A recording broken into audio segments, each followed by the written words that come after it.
Well, welcome to the show. We are streaming live on GHone.TV.com. Good evening.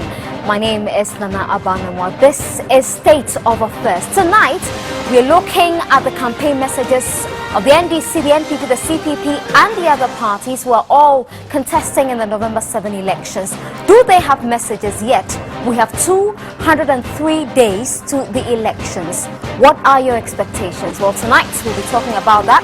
In the studio with me already is the General Secretary of the National Democratic Congress, General Mosquito, as we all call him, but also he's known as Mr. HON.ASIEDU NKETIA. We're expecting the NPP rep to join us pretty soon today. Now, as I told you earlier, we are discussing campaign messages, and of course, we are all looking forward to the November 7 elections. It's only 203 days away. Are you impressed so far? Well, campaign hasn't really started.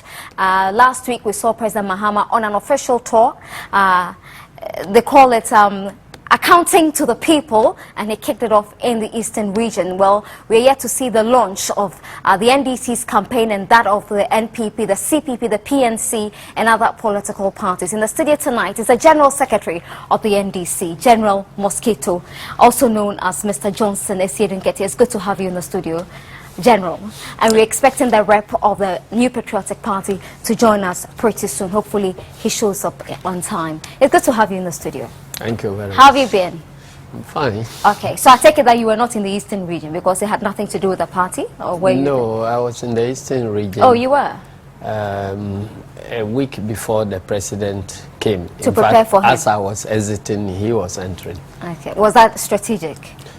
No, the party had organized an outreach program where we spread ourselves across the country. So I took charge of Eastern. What do you do on outreach programs? The party touches base with its branches and, you know, energize them in preparation for the campaign launch. Okay. Are your MPs campaigning? Because recently I saw a story from the NPP urging all its parliamentarians to ensure that they go to the constituencies to campaign. Do you have that problem in your party where some MPs would think, some candidates would think that it's an easy peasy road for them, so they may not even show up to campaign? We declared an outreach where it is not only the candidates, but all ministers, all political appointees, and party national executive members went to the regions. Is this something you do often? Yeah, that is our main means of reaching out to our people. You know, everybody in Ghana knows that we are not very strong in the media. So why are you not strong in the media? Well, maybe for historical reasons. So we like to touch base with the masses where they exist. Okay. And discuss issues with them. So. Or is it that you are afraid that the media is highlighting something completely different from what you claim you're doing? The media, the history of the media in this country, I don't know how much time we have, but you know, the history of the private media in this country put them naturally, most of them, as allies with the NPP. So really? Yes. So that's the reason why, from President Rawlings's time, we've always chosen to reach the people where they exist. Maybe if you had ever tried to repeal the criminal libel law. It's not about. It's not that. It's not about only the criminal libel law. You didn't treat them right. But you see, we provided the legal framework for private media to begin in this country. In the past, since independence up to our time, it was just state-owned media. So it was NDC that actually opened the floodgates for private media to come. But it flourished at a time when MPP had taken a decision to boycott Parliament. And so later they realized that maybe it was a mistake, the decision they took. So they decided to organize what they call opposition outside Parliament. And that was where their entrepreneurs decided to go into media so that they will have their voice outside Parliament. So many of the very first private media houses were sponsored for political reasons, and that's how some of them have remained up to date. So that is the history. Not to stay on that so much. We were on the outreach program. Okay, so when you do these outreach program, you prefer the outreach program to the mainline media work because of the history you've given. Campaign is about reaching out to the people, so we prefer to go to the masses where they are. In fact, if you are talking on the media and promising things, you may not know the nature of the road from maybe Koko up to Asuboni rails and so on, where I went. But if you drive on that road, you know the bad sections and so on. So when you come to plan as to how to address their problems, you were there yourself, you experienced what they went through, so you know what to do. And are the people satisfied with the work the NDC has done in the last 4 years? Absolutely. Wherever we have gone, the impression we've gathered around the country gives us confidence that we are winning this election. Is that what the people tell you? Not just what they talk about, but you can see from either the body language, the evidence of what we've done and so on, and we don't have any doubt at all about our ability. But naturally, when we see, if I'm in a village somewhere and you came to visit, naturally, if I saw you, I may go gaga because I have seen you, I'll be excited, I've heard you on radio so much, seen you on TV, and then you're in the community. I may be really excited. It doesn't necessarily mean that I am satisfied with the work you do. That is part of the satisfaction. You need to see your leaders. So if you have a certain leadership crisis which does not relate to the people on the field, I mean, they decide to vote for the person they've been seeing. So the humility to reach out to the masses in the locations where they exist. And is this it's part of a the trait magic. you think is only peculiar with the NDC? Well, we think that is our trademark, so that's what humility. we do. Humility. I mean, Nanado has been to the Volta region. Last year, late last year, he was in the Volta region, if you remember. Yes. Yeah, that is also an outreach So that program. amounts to humility. He's been to the Eastern region. I mean, it's about touching base with the people. Nanado does that as well. He went to the Volta region, your World Bank. He went to the Eastern region and some other regions. It's also touching base, isn't it? Well, I wish him well. And I'm sure throughout he was told something different from what you were told. I wish him well. Okay. Now, when are you launching your campaign?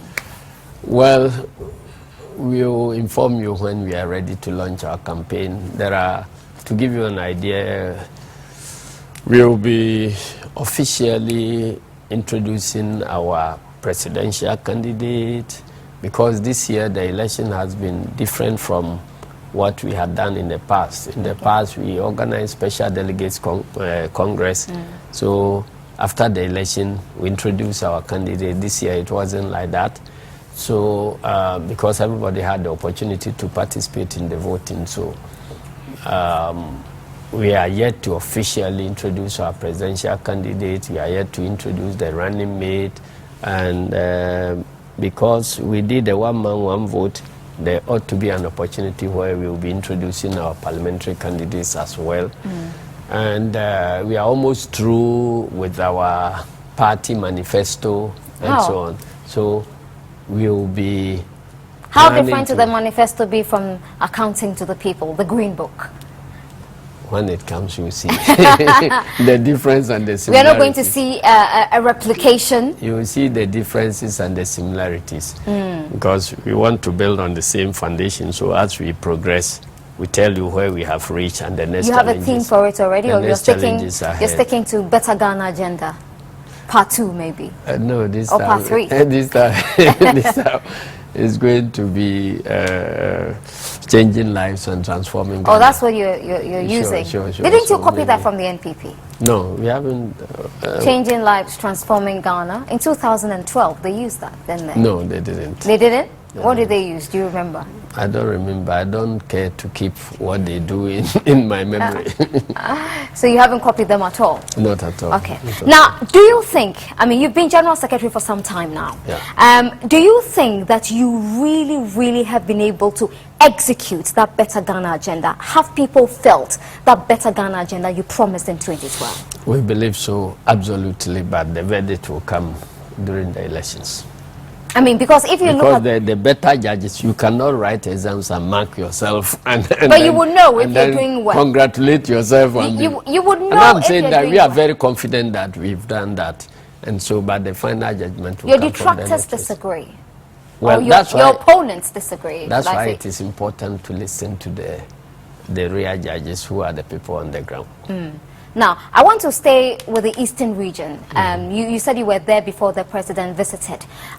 We are told that there's been some expansion, for instance, in the provision of water, in the construction of roads, hospitals, and then the university that the president promised in 2012. Would you say that that target to go for a 50-50 with the NPP is attainable? I'm very confident about that. You are? I'm very confident about that. But let me correct you. We haven't started the university. We are doing the legislative work and the other preparatory. To begin a university, you need to do a lot of preparatory work. Right. So we are at that stage, but we haven't actually started construction with brick and mortar and so on. So that one. Okay. How well did you do in the 2012 elections in the Eastern region? Eastern region, I believe we went around 45, thereabouts. And you see, Eastern region has never been the stronghold of MPP. We won Eastern region in 92, we won it in 96. It was in 2000 that it was taken over. So we've learned our lessons, and we believe we can take over Eastern region. 50-50. That is the beginning point, but subsequently moving forward, we will take over more than 50.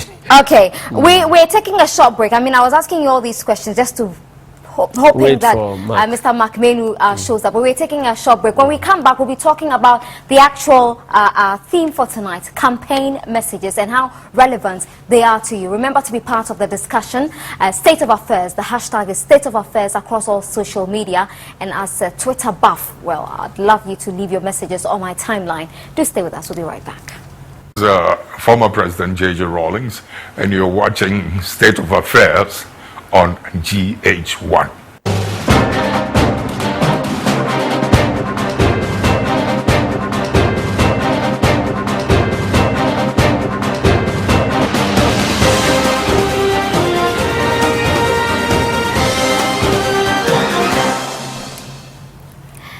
You're welcome back to the show. We are streaming live on the internet across the world. GHone.TV.com, and I'm in the studio this evening with the General Secretary of the NDC, HON.ASIEDU NKETIA, also known as General Mosquito. Which one do you prefer? ASIEDU NKETIA or General Mosquito? Anyone. But you must have a favorite amongst the two. No, I was named ASIEDU NKETIA by my parents. You guys decided to give me General Mosquito. I don't object to it. Oh, well, even if you object, well, we will still keep it, right? Okay, so we are discussing campaign messages, and you heard them not long ago that the 2016 manifesto will be themed Changing Lives, Transforming Ghana. Yeah, he disagrees when I say that it was the theme for the 2012 manifesto of the New Patriotic Party, but that's a fact, you know. No, I don't know. I don't. You've never seen it? I don't think so. Never ever. You didn't even read it. What I saw from their campaign was, I believe in Ghana with Nanado's picture and other things. The 2012 manifesto. I don't know which year was that, but I saw. I believe in Ghana with Nanado's picture. I tried to figure out what it is that he believed in Ghana, because I realized he doesn't believe in the Ghana judiciary. He doesn't believe in Ghana. How does he not believe in the Ghana judiciary? When he doesn't believe in anything about Ghana security. He doesn't believe in. And yet he believes in Ghana, so I'm yet to let me find pick out what he believes. Each one of them. When you say he doesn't believe in the judiciary, this is a man who thought that the elections in 2012 were not fair, and he went to the judiciary. How can he not believe in the judiciary? So when the verdict came, they started accusing that judges have taken bribes, and that they were even... That was not an accusation from They the were even pinpointing people who actually carried the bribes and so on. So, and then in the long run, they still go around saying that they had won the election. So it tells you that he didn't. Well, he accepted the verdict. No, he had no option. Actually, he was a warmonger who had run out of options. He was no more. How was he has run out of options. How is he a warmonger? So where was he carrying his next complaint to? Because he didn't choose. This is a man who believes in the rule of law. He didn't choose to go to... And he accepted the verdict from the Supreme Court. He didn't choose to go to court first. He decided to hit the street to make Ghana ungovernable. No. The people turned up at Obrasport. He went to calm them. He never calmed them. He went there to indicate that they had rejected the results of the Electoral Commission. So but he calmed them. He had no belief in Ghana's institutions, the Electoral Well, Commission. it's not about belief. I mean, if you feel... Didn't you do that in 2000? Did you accept the 2004 elections? Yes, we did. Well, but you still felt that it wasn't fair. No, why? Have we ever complained about it? Were we not at the swearing-in? Yes, you were at the swearing-in. So what is the it that... NPP didn't show up at the swearing-in of President Mahama? What indicates that we had a problem with this, apart from some members who decided to go to court? But you see that this was a flag bearer who said that, look, the man has won, let's go in. He believes in the rule of law, and that is why he chose the court. Then he should have accepted the verdict of the court without question. Nanado didn't say anywhere that he does not accept the verdict. He accepted it. He says he disagrees. He disagrees, but that's in his right. And from there, he's been the leader of the party, and all his party communicators and leadership have actually demonstrated that they didn't believe in what the Supreme Court said. So when in 2004 some of the members of your party went to court, were they disagreeing with the judiciary? Did they not believe in the leadership of the party did not conduct itself to suggest that we didn't believe in what was happening. So you were not in support of the members of your party who went to court? In this particular case, even after we've come out of court, Nanado and his campaign people continue preaching that they won the elections. And so what is it about saying that, well, I accept the results, and yet you go out there, your party official position is that you won that election. Well, when even it has been demonstrated to you that you lost the election. But he accepted it. That's the most important thing. He did not accept. He had no option. When you say he had no option, what exactly do you mean now? Because the man started with a gathering at Obrasport, where he calmed the people. And subsequently, after you claim he calmed the people, he calmed the people. He pushed them to go and do regional let my vote count rallies after the Obrasport to try to demonstrate to people that he did not understand, he did not accept what was going on. Then he went to Supreme Court. The Supreme Court gave a judgment. After the judgment, they continued maligning individual judges of the Supreme Court. How? And then there was allegation that they accepted bribes. They even went to a point of... This didn't come from Nana Akufo-Addo. Oh, please. It didn't come from Nana Akufo-Addo. Please, Nanaba. Did Nana Akufo-Addo say anywhere, Nanaba, at any point? Please. If you are a leader of an organization that engages in, take for instance, criminal activity, and you continue to be the leader, you don't call anybody to order, and that organization continues preaching what it is that they were preaching.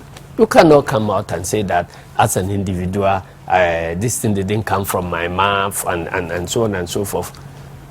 Because in NDC, if we say that this is the party position and you go against the party position, you are dealt with. So if there's somebody who is supporting whatever is happening, after Obrasport, they went to all regional capitals and preaching all type of things. So when they realized that does not generate into any form of chaos, this organization, it was peaceful. Because Ghanaians believed in peace.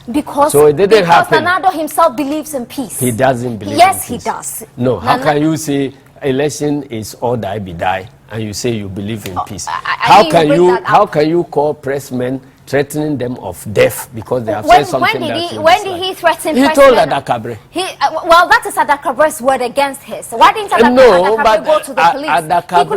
Adakabre's word was corroborated by his father, unless Adakabre wants to tell us that his father is a liar. Why didn't he go to the police? I'm saying that because there was a lady with them, Efia Pokuya, who said that Nanado should come out. Why should Nanado come out? Shame Adakabre. Otherwise, the situation I have now, all the indications are that Nanado actually threatened Adakabre. Because what you're saying is that if I accuse you of doing something, I can just get up, accuse you, and then it behoves on you to prove that you are not guilty. That's the impression that is not the issue. Listen. Somebody says something, and you said you have blacklisted a station or whatever. Then he comes out to say that, look, this man even threatened me of death. He could have gone to the police. Please. This man threatened me of death. He was asked why he did not complain. And he said that he was scared. Then the father then comes out to say that, look, this thing happened. And I had occasion to question Nanado in the presence of party leader A, B, C, D, mentioned more than 10 prominent figures in MPP. None of them has been questioned. And since then, Adakabre has apologized. Please, none of them has been questioned. Then Adakabre comes out to apologize. You try to find out, is it the case that Adakabre was further threatened? How can he be further threatened? Please, because we haven't heard from the father that all those corroborations were fabricated. Or maybe his father was telling fibs. Please. His father was probably telling fibs. Or you haven't interviewed any of the names of the big MPP people who were mentioned. Why should they be So interviewed? as we sit here, please. As I sit here, I have problems. And then the Ghana Journalists Association haven't said anything. So is it the case that because the case was never reported, Nanado will publicly claim that he disagrees with criminal libel? At least in criminal libel, you have opportunity of bringing the accused to court. He will be heard and so on. Now, if it is about threat of death or killing journalists, it's a different matter. Because as for that one, you speak against me. So you do not believe the lady journalist who said Nanado never threatened the gentleman, because she was mentioned as a witness that she was there when it happened. Why won't you call Nanado's father for interview? No. Adakabre's father for interview. Yes. Well, why didn't they go to the police? And why won't you call all the other names for them to come and make a statement? Mr. HON.ASIEDU NKETIA, wouldn't you have advised Adakabre to go to the police if indeed he had been threatened by Nana Akufo-Addo? I'm saying that. Oh, yeah? Adakabre has said what he has said. When he was asked, he said he was scared. That's why he didn't go anywhere. So, but now he's talking. Now, the following day, the person who said he was scared in the first place to talk about it, he has spoken about it in a fit of anger. The following day, he recalls and be apologizing. Don't you think that it is an indictment of Nana Akufo-Addo to prove that he has never threatened Adakabre in any way? Why is the burden of proof on Nana Akufo-Addo? I'm not talking about burden of proof of Nana because Akufo-Addo, if you make it seem like he is the accused, so he should prove that he's not guilty. So why should he rush to accept this? I see the apology as a contrived apology. Really? Honestly. Yes. But I thought he's such a brave man who came out to say Nanado had really threatened him. So if he's such a brave man, he should have gone to the police or stick with his words. So have you since interviewed Adakabre? No, I haven't. To make the differentiation between whether what he said was true or it wasn't true and he had to... He has apologized. Please. If it is lies, a journalist who can just lie, fabricate things and put on a prominent person like Nanado, why should he maintain his work? Well, that's a so you are keeping somebody who, when he's offended, can just come out and create that I saw HON.ASIEDU NKETIA in a rape case somewhere and I haven't said it and so on. So whatever it is, Nanado's image is at stake. Adakabre's image is at stake. the father's, Adakabra's father's image is at stake. So we need to go into these things and then let the Ghana Journalists Association also come out to be interested in this particular matter. Is Nanado not your friend? He is. And you think really and truly that Nanado is a violent man? Is Nanado the man you know? Well, he has projected himself to be so. I'm asking you, is he a violent man? I'm saying that he has projected himself to be so. Because of one accusation? Because he has ordered his party people to go in for order device. And then he has admitted, I suffered the Atiwa violence. I went through myself. There was a barricade somewhere. I ran into a barrier. I had to get out of my car in my smoke to physically go and remove the barrier, and those who were around with their cutlasses had to escape. And this was the time, please. And this was the time commentators of MPP were announcing false information that Anita had run over and killed about 4 MPP people, so MPP people should rise and deal with Anita. Then eventually it turns out that everything was a hoax, contrived him to just create violence. And then Nanado comes to admit at a private meeting that, he showed us something small in Atiwa. How low can a leader be? And I was a witness also that in 2006 elections, after Nanado was declared a winner, he led his party people to set the NDC party office on fire in Kebbi. That is the point. It is there. The ruins are there. Did you report him to the police? The ruins are there. Why didn't you report him to the police? If you have to talk about, the violent nature of Nanado or anybody, I am very convinced that I am very convinced that. Is that your campaign message? It is not my campaign. You are asking me about my opinion about Nanado. I'm telling you. Portray Nanado as a violent man. No. I'm saying that you are asking about my opinion about Nanado. And I'm telling you what my opinion is about Nanado. So that is my opinion. Interesting.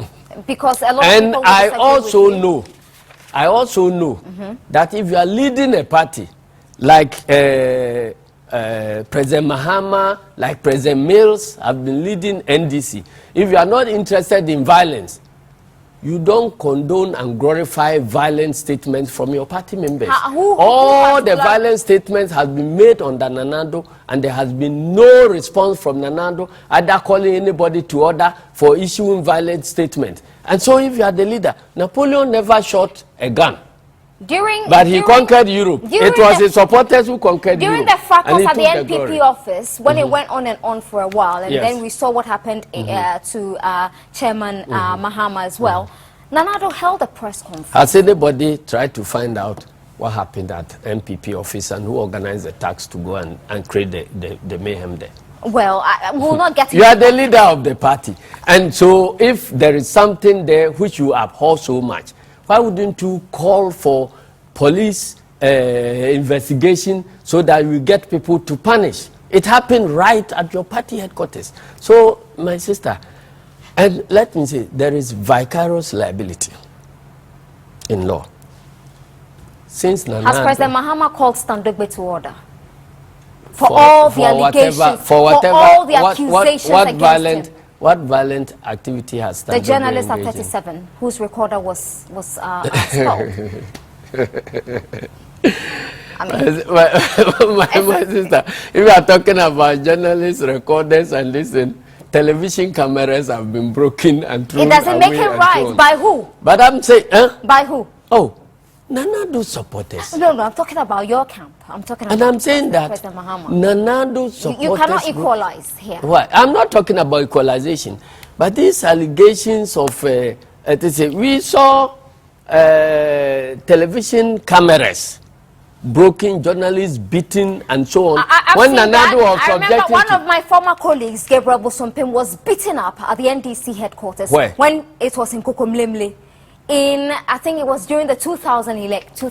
So what happened after that one? Well, nothing became of it. No. Nothing happened. So if you talk about journalists beaten and equipment broken, it's probably in both parties. I am saying that, look. Is that fair to say that the NDC is a violent party? Because no, you see, NDC, who were living with the tag of violence after Koforidua. And the new leadership accepted this as a challenge. And we worked to clean the party of that image. But here we are, leadership of a party that is engaged in pouring acid on some of its members and so on. They will never condemn what has happened, and they will never take action to correct what is happening. So that is the difference. Okay, let me ask you. It looks as though in the last month or two, and I think it will continue for some time. Can you find out where Mark Manu Mr. Mark Manu. I don't want to be a mono interview like that. I hear he's stuck in traffic. Okay. He's on his way. So, and I'm sure it will continue in the next months till we go to the polls. Yeah. This portrayal of Nana Addo and the NPP as a violent party or a violent person, is that a way for the NDC to probably hide behind their inability to deliver on their campaign promises in 2012? MPPs or NDC's deliberate policy to malign anybody. It's about telling... To hide behind that? It is about... To cover up? No. It's about telling it as it is. Okay. That's all about it. It's about telling it as it is. Where you have a party that will organize tax to drive away the chairman, drive away the general secretary, smash his car and all that. It doesn't happen in any party in Ghana. You understand? You have a party where a party sympathizer was lynched at a party regional office. You have a party where a party regional chairman is lynched. And so when these things are happening, and you have a party where a party member of parliament will call for civil war and other things, and that party member is carried shoulder high amidst pouring of powder and other things, and there is nothing from the leadership to condemn that type of conduct. So who is painting NPP as a violent party? The NDC. No. These are things that are happening right in front of the eyes of Ghanaians. So it's nobody who is painting that. Now let's go back to the campaign messages. Yeah. Yes. So you'll be launching your campaign very soon. Very soon. And then you will launch your manifesto. Yes. There. And you then think introduce our candidates, both parliamentary and presidential. Oh, it must be a very long event then. It will. No, these are activities to be done that simultaneously. we may be doing. We are now trying to see whether we'll be launching the manifesto together with the introduction of our candidates, or we will do them at separate functions. Do you have a venue yet? Or is it going to be in the Greater Accra region, the Volta region, or the Ashanti region, where you are looking for how many thousand votes? You get to know about it when we are ready. You don't want to release it? It's part of the strategy. Yeah? Well, okay, so let's take the campaign message for the 2016. You think President Mahama will be retained? Sure, absolutely. There's no doubt about it at all. At all? At all. Considering how much pressure has been on businesses during the energy crisis that prolonged, that took forever to be fixed. Yeah. I don't know if it's been fixed. I don't have any doubt at all in my mind. So when you presided over an economy where the city was unstable for a long time. Propaganda from who? You realize that this is a president who has performed. Where from the propaganda? I mean, if you have the whole nation at one point crying because the energy crisis has taken a toll on their businesses and their lives, how is that propaganda? The people understand where the energy crisis began. Where did it begin? It began from our collective negligence of the power sector. And who was in power longer than everyone? You have a president who has the courage to fix it. So the previous president didn't have the courage? Professor Mills didn't have the courage? If you have to take the decisions at the right time, you deal with the problems. Professor Mills didn't have the courage? Once the problem gets out of hand up to a certain point, you remember this power crisis came during the time President Rawlings was in power. That was the first time that the nation was going through. So he was not courageous to take bold decisions? Listen. That was the time. That was around 98, 99. So it was the first time we hadn't experienced, but since Akosombo was built, we're always having excess power over our demands. Now, when he came and started the rural electrification and the project of getting 100% power coverage in the country, started spreading the power, and it got to a point where we now realize that there was a problem with generation as compared to distribution and consumption. So that being the first power crisis, he constituted a committee, invited experts from US and so on. We all sat, and a power sector project was developed, where it was determined that within the next 10 years or so, Ghana would have to increase generation by 200 megawatts per annum for the next 10 years. Within the 2 years that he remained in power, he was able to increase the power generation by close to 600 megawatts. And so when MPP took over, it meant that President Rawlings had actually exceeded the planned increase in power. So they went to bed and started enjoying the excess power that was available for all the 8 years. For all the 8 years, there was not a single kilowatt of power added to generation. 8 years. When the plan was that, increase power production by at least 200 megawatts per annum. For 8 years. They did a lot of investments though. What was it? Where? They never produced a single kilowatt of power in all the 8 years.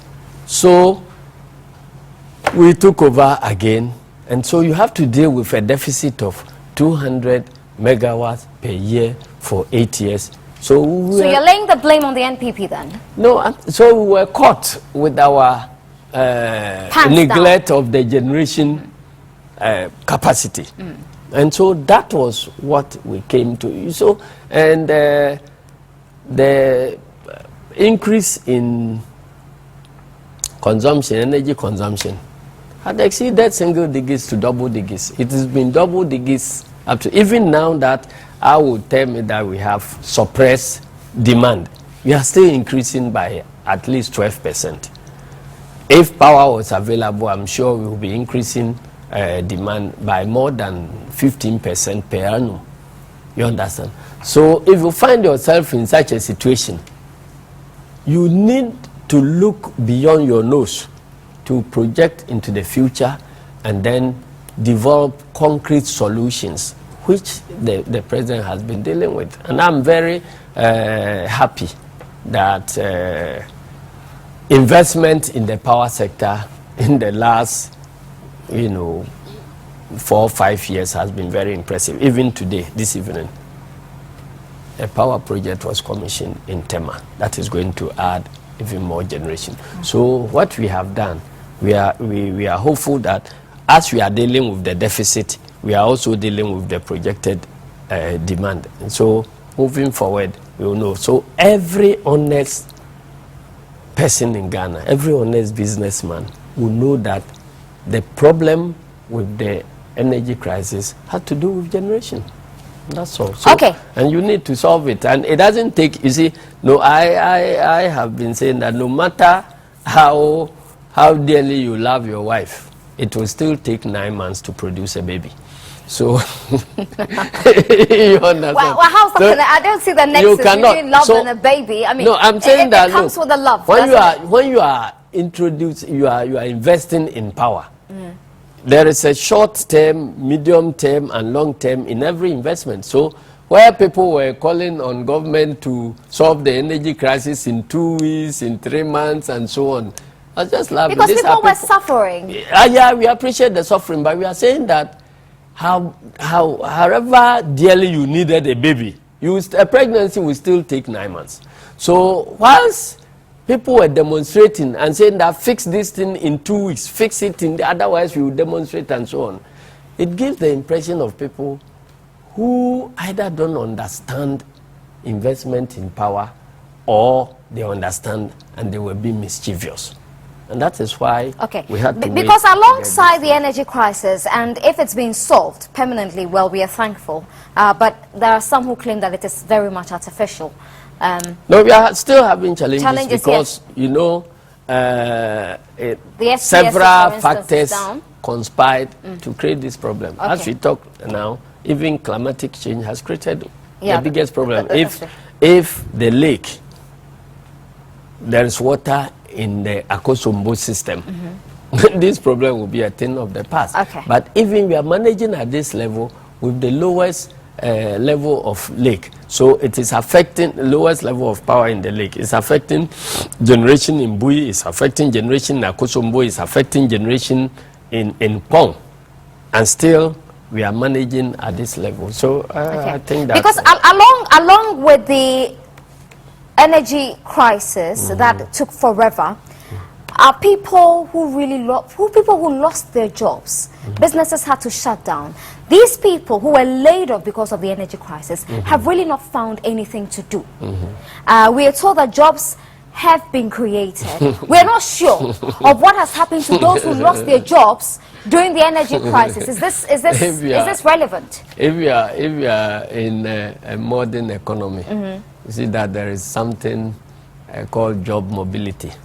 So every economy is dynamic. There will be opportunities somewhere where other doors are being closed. There will be others that are opening.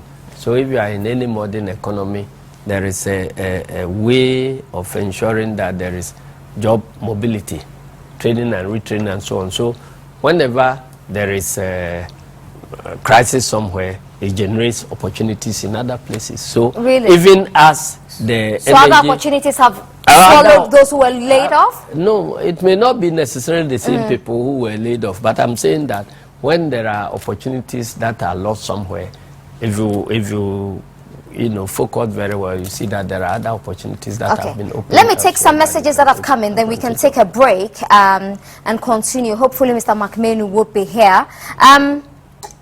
So the hashtag to use is state of affairs. White Rice says, no matter how dearly you love your wife, actually he's quoting you, it will still take 9 months to produce a baby, and I'm sure this will be trending for a very long time. Okay, and Nana Hesi Ojuri says, Nana, but T1, T2, T3 generating points were all done by President Kufuor, but Bui was started by President Kufuor. Asogli was done in 2006. Well, he's talking about adding generation. Well, of course, I mentioned to him that some investments had been made, but he's talking about adding generation. MacArthur Iceman says, students are crying for jobs, companies are collapsing, and the General Secretary is there attacking Nana Akufo-Addo. Abdullahi Al-Hassan says, Nana, but we don't need the NPP in the studio with you. They do not have a message. President Mahama has done it all and will continue to do for us next year. Musa Amasuma says, Nana, but thanks for bringing General Mosquito to the studio. Please tell him that some of his communicators are terrible. They cannot communicate what the party really stands for. Do you agree? That is his opinion. Okay. But have you had any complaints of that sort?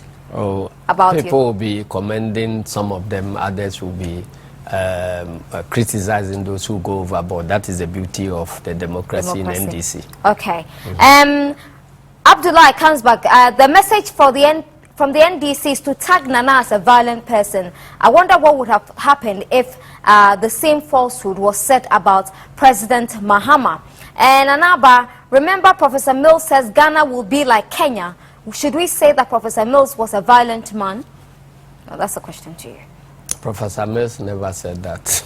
He never did? No. He never? Yes, I was at the press conference which is... Did he mention Kenya? Yes, he did. Okay.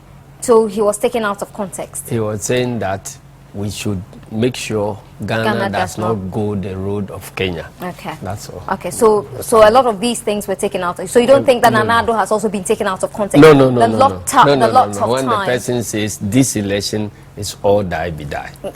that one nobody can take you out of context. Is that what he really said? Yes, that was what he said. Really? You have the tape. I mean, if you were not here at that time, maybe somebody has the tape, you can play it back.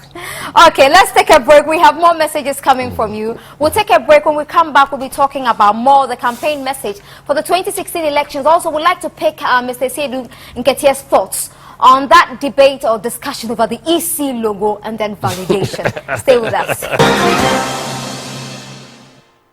Welcome back to the show, and well, I'm still here with Mr. HON.ASIEDU NKETIA, the General Secretary of the NDC. What are your thoughts on the logo discussion that has come up? Well, the EC has come out to say that it really hasn't got a new logo. I mean, there was an intent, or there is an intent, but it has not outlawed officially any new logo. It doesn't concern either me or NDC in any way.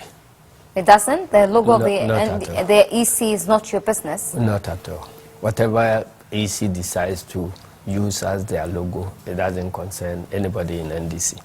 So you found the discussion unnecessary? Completely unnecessary, because the Electoral Commission, maybe the chairman of the Electoral Commission and her two deputies, they act in executive capacity and they run the organization as chief executives. That is one function. And then the other function is for them to run elections. And so it is the other function of running elections where we collaborate with them through IPAC and the other things. The decisions they take concerning the administrative functions has nothing to do with NDC and, for that matter, any political party. So what did you make of the discussion that was going on radio? Totally unnecessary. That's why I have not participated in them. Okay, and then validation, no validation, audit, exhibition. That's also much ado about nothing. Because, you know, when this issue about the demand for a change in voters' register arose, it actually arose as an afterthought from MPP. Because when the Electoral Commission requested for input for towards electoral reforms, the MPP submitted a paper which said nothing, absolutely nothing about the need to replace the voters register. When all political parties have submitted their inputs and the inputs have been compiled for processing, and the committee had been established by IPAC, that is EC in collaboration of political parties. That committee, I had the privilege of serving on it. MPP had the privilege of bringing one person, and all the other parties combined had the privilege of selecting two people. Civil society had selected people. It was after all this that Nanado went to London and declared that the Ghana's voters register was fraudulent and it was flawed beyond repairs. It could not be used for the 2016 elections. Then everything else began to change.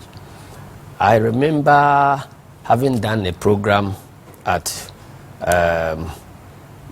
Gold TV, and I indicated that there seemed to be some confusion in MPP surrounding their demands for electoral reform, because we have received copies of a document that says nothing about the need to replace the voters register. And now their flag bearer is singing another song. So new evidence must have cropped up. So what is wrong with MPP? They need to do their homework. So after the committee had been established and were ready to go into sitting, that MPP then presents another paper demanding the replacement of the register completely. And I remember when the paper was submitted to the committee, we indicated to them that we didn't have the mandate to deal with that paper because we have been given an assignment to do. I remember that one. Yeah. So that was how they have continued talking about the need for a replacement, and that forced the Electoral Commission to now empanel a group of 5 experts, and they organized a national debate where everybody who had submitted a proposal had to go to defend it. At the end of the day, they brought their report with recommendations, and their recommendations are being implemented by the Electoral Commission. Was validation mentioned in the... There was nothing like validation in their recommendations. Because I heard Professor Sante say that. There was nothing like validation in their recommendations. So we're surprised to, having received these reports, all the political parties knew what was contained in there. So, and then we had gone for an IPAC meeting where Electoral Commission had presented their program for implementing the recommendations of the Committee of Experts. Then MPP walked out of that IPAC, and they were all over the place organizing demonstrations indicating that the report had recommended something called validation, and Electoral Commission is being recalcitrant. They didn't want to implement that validation and so on. So at last week's IPAC, we were all surprised. So we put it to MPP that why would you come here and then be privy to all the discussions, then you go out there to present a picture that did not reflect what is discussed here. What was their response? Tell us. So at that IPAC, they told us that they didn't have any knowledge about who organized the Bamuyada demonstration in Kumasi. Well, that was Let My Vote Count. No, the last Bamuyada thing. They said that it was the one in Kumasi. Yes. Yes, it was led by Let My Vote Count. But of course, NPP. But if you have your running mate leading a demonstration, and then you come to tell us that you have no knowledge about what is happening there. So we're all surprised. You see? So my advice to them at that point, and I'll continue to give it on this forum, that look, IPAC is a contrivance that was put in place to secure consensus of political parties, because political rules are better set by consensus rather than legislated upon straight away. Because in Parliament, you always have a party in majority and a party in opposition. So if you begin to present the rules of the power game to Parliament for them to decide, the majority will always have their way. So it will tend to create a situation where the majority will approve of rules that will perpetuate them in power. So that was why when the Electoral Commission brought about this idea of IPAC, we thought that it was a wonderful platform to establish consensus, because at IPAC you have all parties equally represented, all registered political parties in Ghana equally represented. So it is no longer about majority, minority, and so on. So parties which do not even have representation in Parliament are represented by 3 people. Everybody is represented by 3 people. So I remember when IPAC was introduced, there was an occasion where NDC as a governing party had to boycott IPAC because we thought that the minority parties had ganged up and they were trying to push something down our throats and so on, which we disagreed and so on. Eventually we had to come back and accepted that building consensus over the rules was better than pushing legislation about the rules in Parliament, where the majority will always have their way. So that is what we have lived with. It has been established as an international best practice. Other countries are copying from us. So now if you have a party in opposition which acts to subvert IPAC, they do so at their own risk. Because the bottom line is that IPAC has no legislation backing it.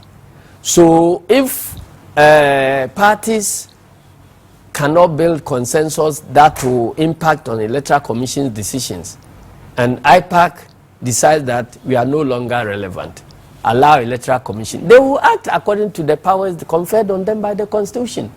And at that point, nobody will have an input. So that's why... And that won't augur well for anybody. That's why we were very, very, shall I say, mad at MPP for that type of posturing, where they will come to IPAC, decisions are arrived at, then they go out there to say different things. Everybody in this country heard MPP saying that they agree with the Committee of Experts that the register will not be replaced, but the Committee of Experts insists that we must do something called validation. So they send people to write no validation, no votes in so the word validation there was is nothing like that to the recommendations. So it's alien to IPAC? It's very well, because in fact at this IPAC we sought to understand from them what they meant by validation. Validation. Because the only place I saw validation was the inputs of MPP when they were doing their presentation at the Alisa Hotel. Yeah. Then the recommendations came. The recommendation page, the report of the committee, page 70, item 6.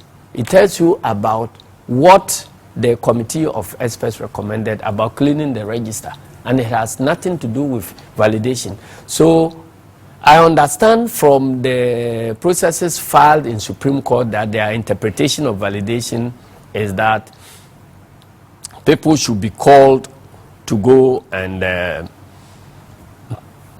check their names. So those who don't appear to check their names must have their names removed from the register. And that will lead to disenfranchising people. And we are saying that that is completely not in accord with our constitution. It doesn't agree with any law in Ghana and so on. And that will lead to a situation where let my vote count will actually have their way, because their name is Let My Vote Count. Selfish name.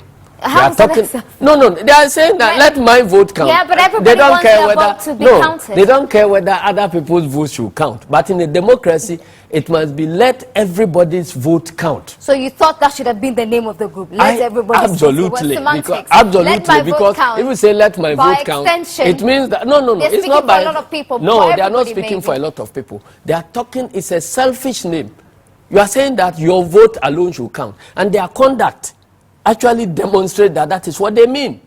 So let 40% of the electorates go to check their names as it has traditionally happened, and let's cancel the names of 60% who have never bothered to check their names.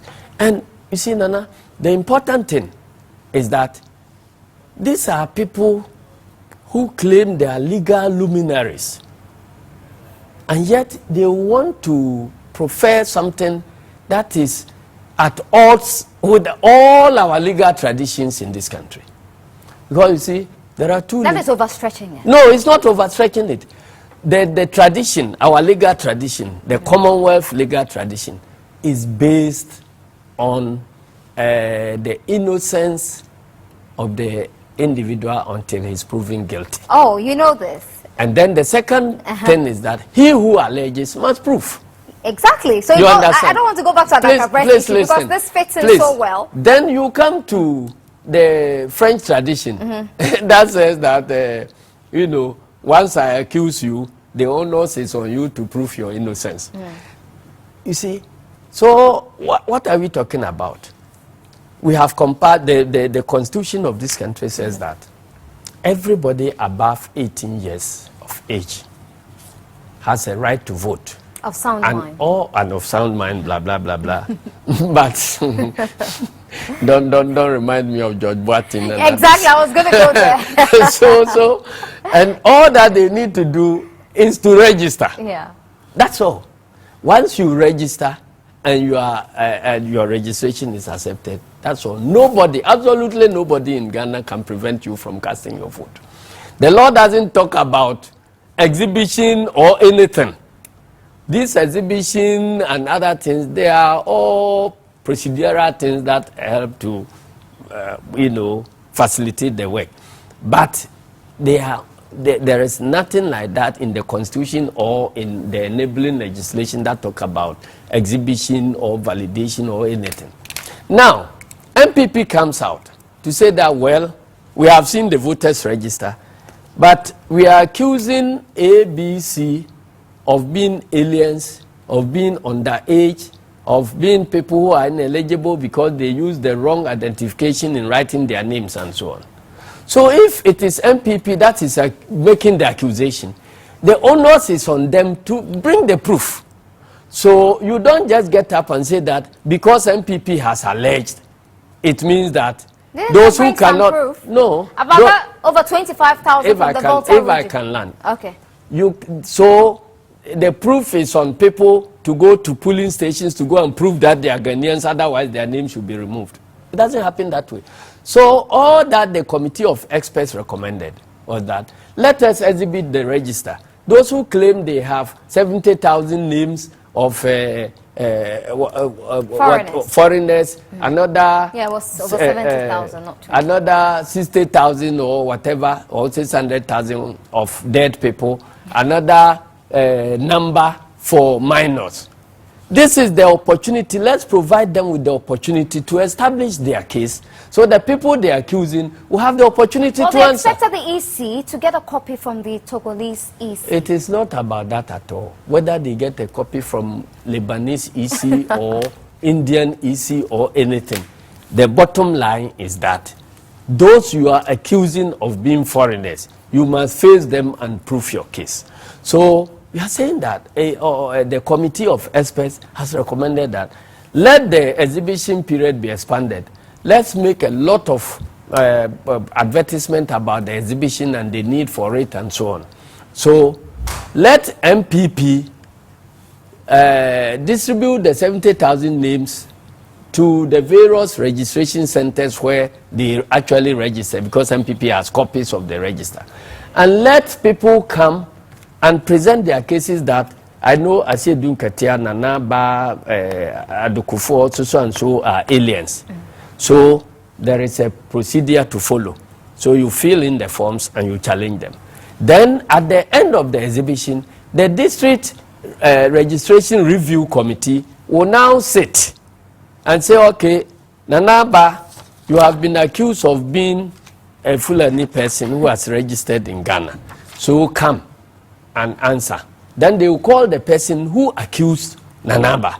So the person will provide the evidence.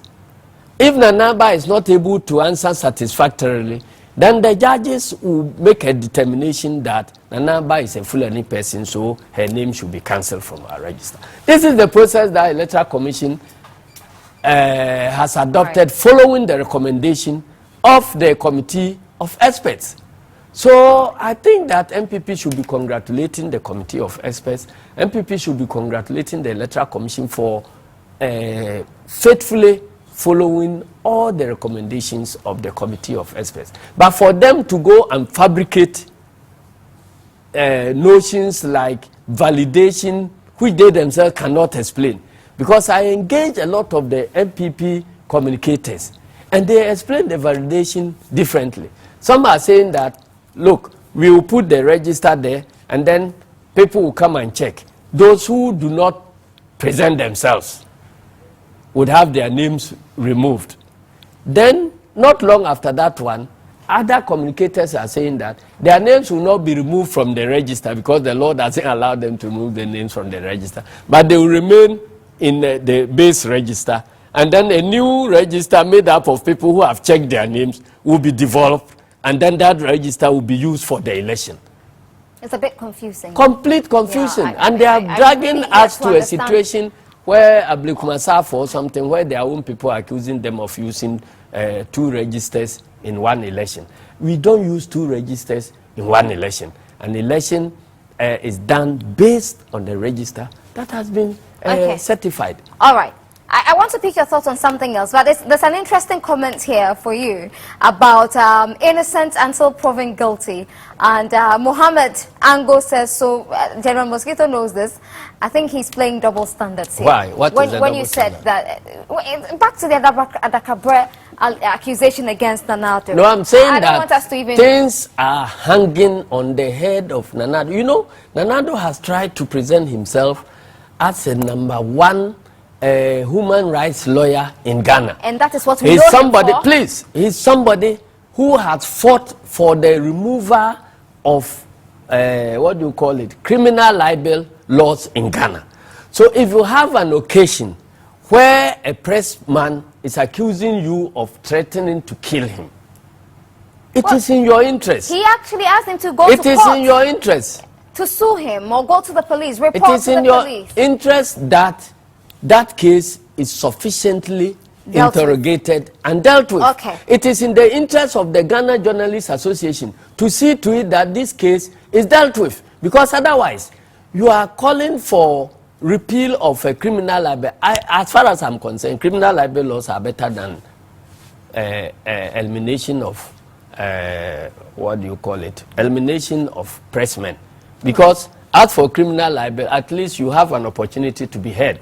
But where you eliminated a press. But where a pressman is eliminated or threatened with death, it is worse. So we don't know that for a fact. It is not in the but because Adakabre's father has come to collaborate. But why do you believe Adakabre's father so much? Then let us expose Adakabre's father as a liar, okay, or Adakabre as a liar. Okay. So I think that there is unfinished business that the press men in Ghana have to do. Okay. There is unfinished business. For our own, right? For your own. So right, we have to do that unfinished business. Otherwise, you can't just cover it, sweep it under the carpet and say that there is accusation. Well, and once that's he apologized, and I even think it was swept under the carpet. No, even somebody came out in MPP to threaten the media organization that if they want their matters to be discussed publicly, they should bring it on. Well, then the following day, these apologies came. The media house apologized. What is it that media house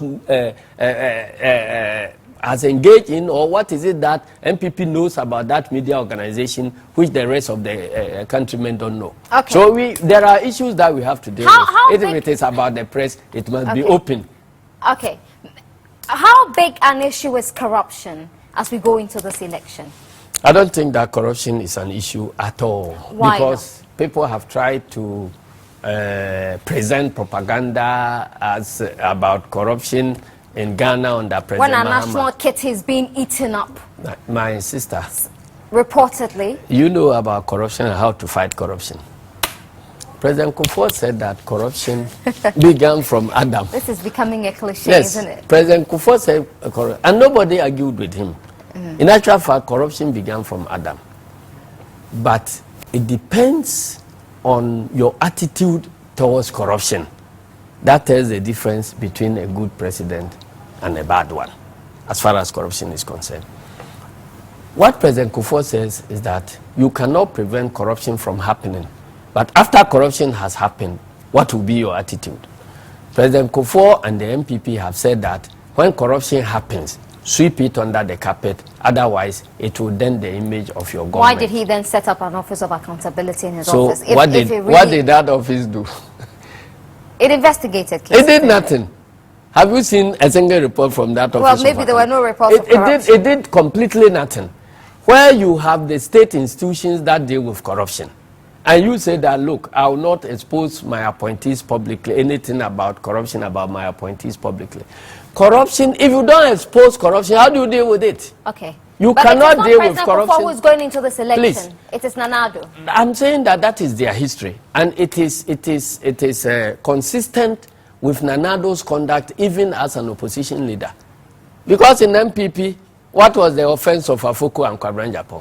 Well, they used they complained about corruption in MPP, the opening of secret accounts.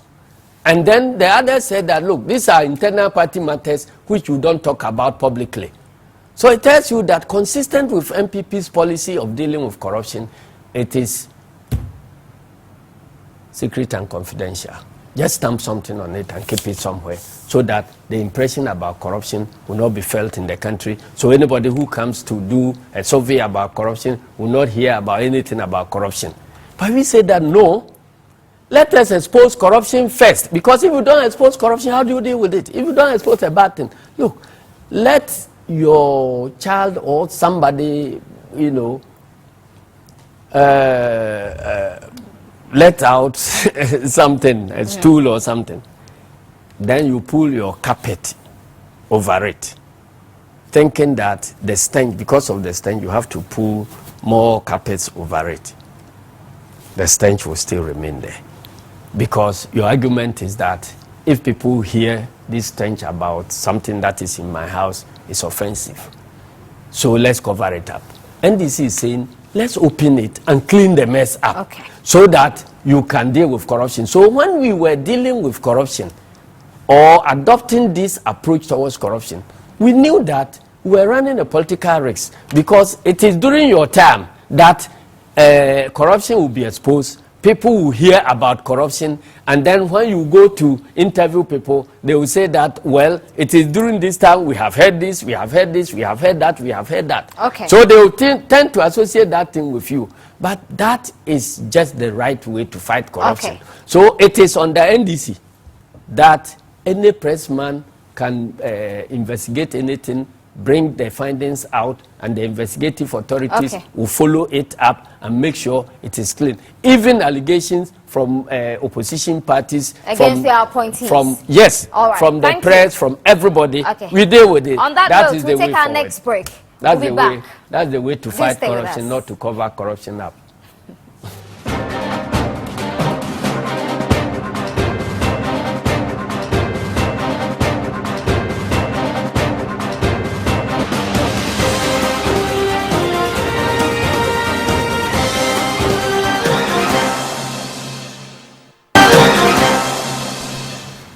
Okay, so the next episode of the Election Hub, the countdown to the elections by Benepson, will be airing tomorrow morning on GH Today with Kafui Day and Beswa Dowuna Hammond. Make sure you catch it. If you don't, you can still catch a repeat on State of Affairs later tonight. Tomorrow, we'll be speaking to the Director of Passports. So if you have any questions about passports, start sending them to us. General Mosquito is here with me. We are just about wrapping up. 2 questions before we go. One is a very trivial question. The other one is quite important. I'm sure you find both trivial. The Mahindra cars, the NDC, the party bought those cars? Yes. Which party? No, in opposition we bought them. We have been very consistent with the brand of vehicles we use. And so it's Mahindra. But why have they broken down? Why are you buying new ones? Low cost, because they are cheap. And so how much did they cost the party? We can't afford to be buying the Tundras and the how much did they cost the party? And the other things that MPP in opposition How much did they cost your party? You remember? I know. How much did they cost your party? No, you won't disclose. I don't have the figures. I'm sure you do. Because knowing you, you don't forget anything. No. I've been told it's a trait that you have. You don't forget. You only pretend to forget. Even Afoko in opposition claims to have ordered 300 pickups, which is refusing to release to the MPP because he has been suspended. And that is Toyota Hilux. Oh, how much did you remember all these details? One Hilux can buy 2 the price of your Mahindras. Mahindra. So I think one Hilux can buy 2 Mahindras. All right then. Yes. And then my very last question, which is very trivial. Your birthday is on the 24th of December. Yes. You'll be turning 60 years.